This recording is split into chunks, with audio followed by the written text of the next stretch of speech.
नमस्कार, मी प्रियांका पाटील। आपण पाहत आहात राष्ट्रीय लोकराज्य न्यूज, निर्भीड बातम्यांचे व्यासपीठ। आज आपण दिवसभरामध्ये घडणाऱ्या घडामोडींवर नजर टाकूया। चला पाहुणं, आपल्याला जायचंय। पण कुठे जायचंय?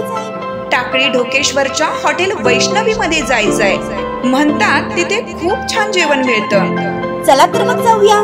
पारनेर तालुक्यातील टाकळी ढोकेश्वर येथील सुप्रसिद्ध हॉटेल म्हणजे वैष्णवी हॉटेल। या हॉटेलची चवच लई न्यारी। पाहुणं, एकदा या, हॉटेलची चवच लई न्यारी। अस्सल मांसाहारी प्रेमींच्या जिभेचे चोचले आता पूर्ण होणार, ते फक्त हॉटेल वैष्णवी मध्ये। या ठिकाणी सर्व प्रकारच्या पार्टीच्या ऑर्डर स्वीकारल्या जातील। प्रोप्रायटर संतोष रंगनाथ ठाणगे। संपर्कासाठी मोबाईल नंबर 88 30 57 85 05।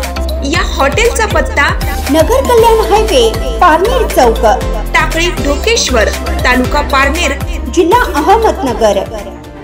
नगर तालुक्यातील बहिरवाडी येथील तरुण शेतकरी रवींद्र बाळासाहेब पाटोळे वय 32 याचा गुरुवारी विजेच्या धक्क्याने मृत्यू झाला। त्यामुळे ग्रामस्थांनी आक्रमक भूमिका घेत मृतदेह महावितरणच्या जेऊर उपकेंद्रात आणल्याने तणाव निर्माण झाला होता।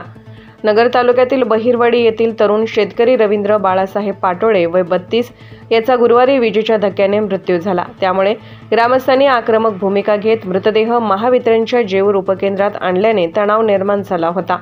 पाटोळे शेतामध्ये काम करत असताना खांबाला स्पर्श झाल्याने विजेचा धक्का बसून मृत्युमुखी पडल्याची माहिती ग्रामस्थांकडून देण्यात आली। नगर तालुक्यातील बहिरवाडी येथील शेतकरी रवींद्र पाटोळे हा शेतामध्ये काम करत असताना विजेचा शॉक बसल्याने मृत झाल्याची माहिती ग्रामस्थांकडून देण्यात आली। त्यानंतर ग्रामस्थांनी महावितरण कंपनीच्या गलथान कारभारामुळेच रवींद्र याचा मृत्यू झाल्याचा आरोप करत मृतदेह जेऊर येथील उपकेंद्राच्या कार्यालयात आणून ठेवला। सुमारे 6 तास मृतदेह महावितरण कंपनीच्या कार्यालयात ठेवण्यात आला होता। दुपारी 1 वाजता घटना घडल्यानंतर संध्याकाळी 6 वाजता मृतदेह विच्छेदनासाठी पाठवण्यात आला। महावितरण कार्यालय परिसरात सुमारे 400 ते 500 लोकांचा जमाव जमल्याने वातावरण तणावग्रस्त बनले होते।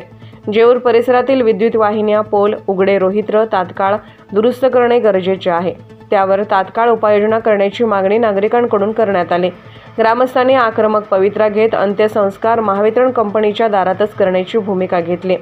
त्यामुळे तणाव निर्माण झाला। कार्यकारी अभियंता योगेश चव्हाण, प्रभारी उपकार्यकारी अभियंता दिलीप झांजे, कनिष्ठ अभियंता सागर बेंडकुळे यांनी नागरिकांशी चर्चा केली। MIDCचे सहाय्यक पोलीस निरीक्षक माणिक चौधरी यांनी मध्यस्थी केली।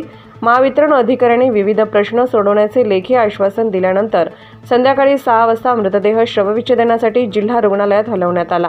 रवींद्रच्या मागे पत्नी, 1 मुलगा, 1 मुलगी, वडील असा परिवार आहे। राहुरी तालुका प्रतिनिधी प्रवीण शहाराम गायकवाड। ताज्या बातम्यांसाठी आणि अपडेट्ससाठी राष्ट्रीय लोकराज्य न्यूज चॅनलला सबस्क्राईब करा, तसेच लाईक आणि शेअर करा।